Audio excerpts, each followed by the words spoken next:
শরীফ ওসমান হাদির মৃত্যু এবং মরদেহ দেশে আনা এই প্রসঙ্গে আমাদের একজন চিকিৎসক জানাচ্ছিলেন। এই মুহূর্তে আমরা এনসিপির সিনিয়র যুগ্ম আহ্বায়ক আরিফুল ইসলাম আদিব আমাদের সাথে রয়েছেন, তার কাছ থেকে সবশেষ আপডেট জানার চেষ্টা করব।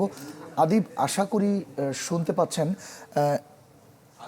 একটু জানতে চাই যে শরীফ ওসমান হাদি তো আমাদের ছেড়ে চলে গিয়েছেন, প্রথমেই একটু জানবো যে আপনাদের প্রতিক্রিয়াটা আসলে একটু জানতে চাই। প্রথমত বিষয় হচ্ছে যে শরীফ ওসমান হাদি ভারতীয় আধিপত্যবাদ বিরোধী, বাংলাদেশের স্বাধীনতার পক্ষে, বাংলাদেশের সার্বভৌমত্বের এক অতন্ত্র প্রহরী, যিনি স্লোগান ছিল যে জুলাই জান দিব তবু জুলাই দিব না।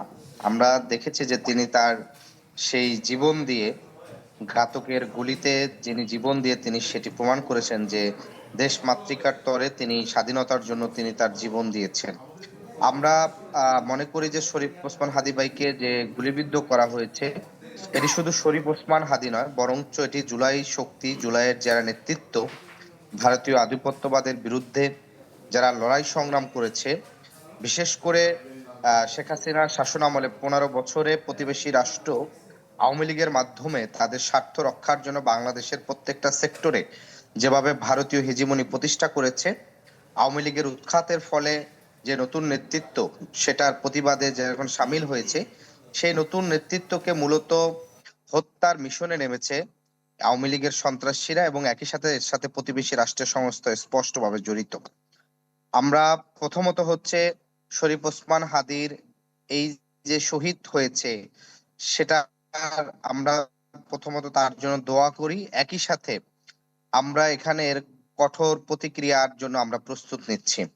আমরা স্পষ্ট বলতে চাই, বাংলাদেশে গণহত্যার দায় আওয়ামী লীগ এবং এর যুবলীগের যেসব সন্ত্রাসীরা মামলা হয়েছে এখনো সরকার গ্রেপ্তার করেনি, তাদেরকে অতি দ্রুত গ্রেপ্তার করে তাদেরকে আওতায় আনতে হবে।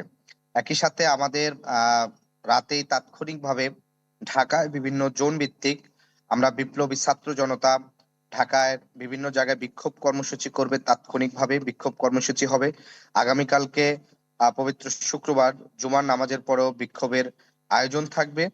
আমরা মনে করি যে শরীফ ওসমান হাদিকে শহীদ করা হয়েছে, এর মাধ্যমে প্রতিবেশী রাষ্ট্র একটি আমাদেরকে মেসেজ দিচ্ছে, যারা বাংলাদেশের স্বাধীনতার পক্ষে তাদেরকে তারা বাংলাদেশের রাজনীতি থেকে মাইনাস করার এক মিশনে নেমেছে।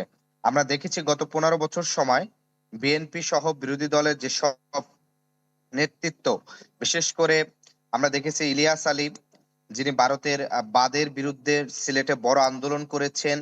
আমরা এরকম আরো নেতৃত্ব দেখেছি যারা ভারতীয় আধিপত্যবাদ বিরোধী ছিলেন, তাদেরকে গুম করে, খুন করে, হত্যা করে বাংলাদেশকে নেতৃত্ব শূন্য করা হয়েছে।